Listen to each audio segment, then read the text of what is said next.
해 경조비 얼마나 내세요? 네, 저도 뭐 따로 계산을 안 해봐서 잘 모르겠습니다만 적지 않은 돈이 나가는 것 같은데요. 네, 최근에 사람인이라는 회사에서 직장인 435명을 대상으로 설문조사를 한 결과가 있습니다. 직장인을 기준으로 한 해 평균 140만 원 정도를 지출한다는 것인데요. 특히 기혼 직장인은 164만 원으로 미혼 직장인 117만 원보다 많았습니다. 그러니까 140만 원, 뭐 10만 원 낸다 치면 14번이나 내는 거고, 막 5만 원 내면 28번 내는 거거든요. 직장 생활을 하는 사람들을 대상으로 한 거잖아요. 그렇죠. 그러다 보니까 저렇게 많은 것 같긴 한데. 네.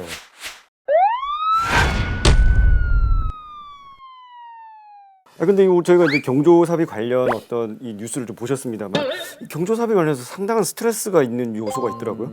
제가 좀 인터넷에서 참 희한한 이 고민글을 발견했는데.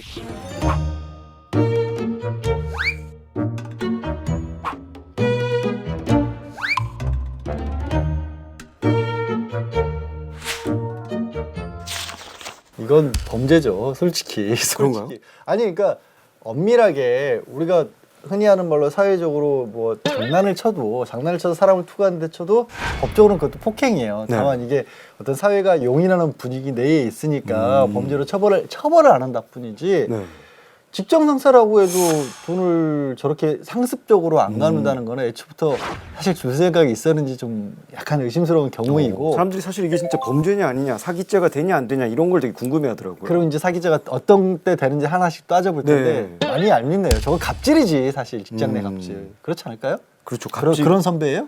저는 무조건 줍니다. 네, 그럼요. 예. 저는 사실 이런 문제를 일으키지 않기 위해서 먼저 줘요. 그냥. 무슨 얘기냐면 요즘 뭐 돈 송금하는 게 너무 간단하니까 그러니까 아예 돈을 줘버리고 대신 네가 내달라. 그거 받아놓고 떼먹고 안 전달하면 그것도 범죄예요. 처벌받아요. 엄밀히 따지면 그것도 횡령입니다. 그런 경우에는. 사기죄 설명 좀 해주세요. 단계가 있어요. 사기죄는 먼저 그 사람을 속여요. 그다음에 그 사람이 속은 나머지 착각을 일으키는 겁니다. 네. 착각을 일으켜서 자기 재물이나 재산사 이익을 다른 사람에게 주는 겁니다. 돈을 빌릴 때 사실은 갚을 생각도 없고 능력도 없어요. 그러니까 갚을 생각이 있었는지 없었는지를 우리가 법적으로 밝히기는 거의 어렵죠. 네. 그래서 결국에는 법원에서 검찰에서 따지는 거는 뭐냐면 돈을 빌릴 때 보니까 당신이 그때 이미 시종 불량자였네? 아니면 직장도 없어서 수익이 하나도 없었네? 그런데 100만 원, 1000만 원을 어떻게 갚으려고 그랬어? 아예 갚을 수 없는 재정 상태. 그렇죠. 그런 걸 제일 많이 봐요, 사실. 사실 저는 약간 이 얘기하면 억울해요. 뭐가 억울하냐면 지금은 이제 주로 이제 만나는 사람이 법조계 쪽인데 사법연수원을 이미 결혼을 한 상태에서 이미 아이가 도를 지난 상태에서 들어갔기 때문에, 그리고 그 친구들은 젊잖아요. 그렇게 자꾸 결혼을 한다고. 줄 때는 많고 이것들이 나갈 때는 많은데 나는 받을 일이 글쎄 앞으로 향후 몇 년간은 없지 않을까. 이거 뭐 소급해서 받아야 되는 거 아닌가? 소급해서 받을 수가 없다는 게 사회생활의 한계인 것 같아요. 이게 상부상조가 안 돼, 나는 솔직히. 그렇죠.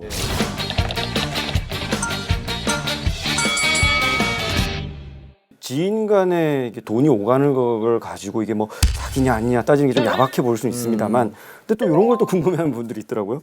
이런 사례입니다. 자꾸 빌려간대요.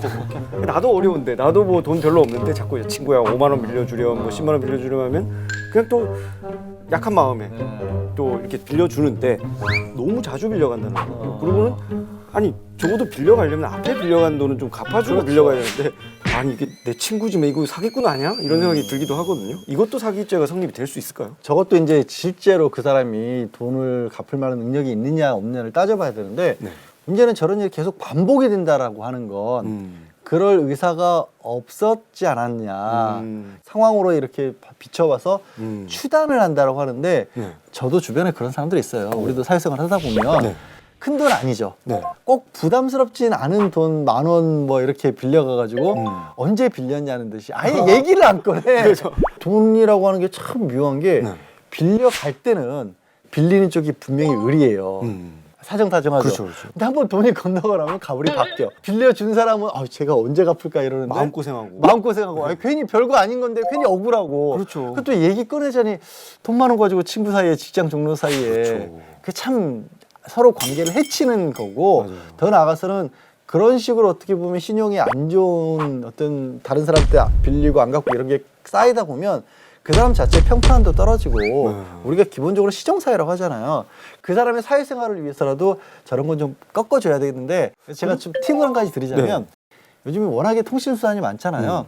가볍게 그냥 톡 같은 걸로 야, 저 언제 갚을 거야? 이렇게 말하면 약간 구체성이 떨어지니까 그거 다음 주 토요일까지 준다 그랬지?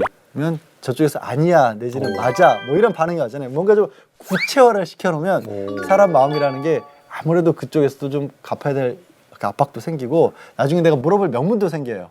변호사님 말씀하신 게 제가 너무 공감 가는 게 저도 제가 이제 축의금을 대납을 하잖아요. 네. 반드시 그 축의금을 봉투를 딱 찍어서 나 잘 전달했다라고 톡을 딱 보내요. 그러면 얼마 뒤에 돈이 들어오더라고요. 그러니까. 고맙다고 수고했다고. 작은 액수 때문에 인간관계가 무너지는 경우 제가 본 게 뭐냐면 제 친구의 실제 사례인데 제 고등학교 친구가 고향에 있는 친구가 이제 연락이 왔대요. 갑자기 자기가 사고를 쳤대. 이렇게 누굴 임신시켰대요. 그래서 임신 중절 비용 뭐 30만 원이 필요하다고. 아니 세상에 이 친구가 고민하다가 30만 원 보내줬대요. 친했던 친구니까. 근데 그 이후에 연락이 끊겼대요. 30만 원 받고. 그래서 둘은 완전히 그냥 인간관계가 끊어졌다고 합니다. 그러니까 우리 흔히 하는 말로 친구 사이에 돈거래하면 네. 돈도 잃고 사람도 잃는다고 하잖아요. 네.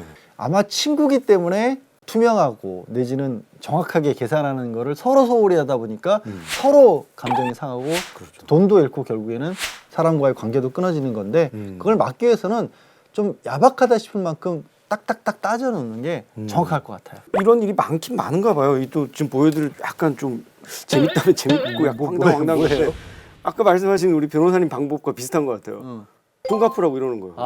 이 싸나머니 그 저 대부업체 광고를 계속 보내면서 돈 갚으라고 했더니 밑에 보면 뭐 미친놈아 나 줄 거야 아직 월급 안 들어왔어 이러고 그랬더니 이거 확대를 해가지고 야 무서워 이게 이제 대표적으로 돈 갚게 하는 방법 무서운 내용 뭐 카톡 계속 보내기 뭐 이런 게 있고 또 심지어 뭐 그 식사 자리를 만들어서 일부러 식사 자리를 만들고는 야 네가 돈 내 이런 식으로 해서 퉁치기 그다음에 지갑에 야 지갑 잠깐만 줘야 되는 지갑에 있는 현금 다 털어버리기 뭐 그다음에 공중전화 긴급전화로 계속 전화하기 왜냐하면 공중전화 번호는 뭐 이렇게 일반 번호로 뜨니까 무슨 번호인지 모르고 받는다는 거.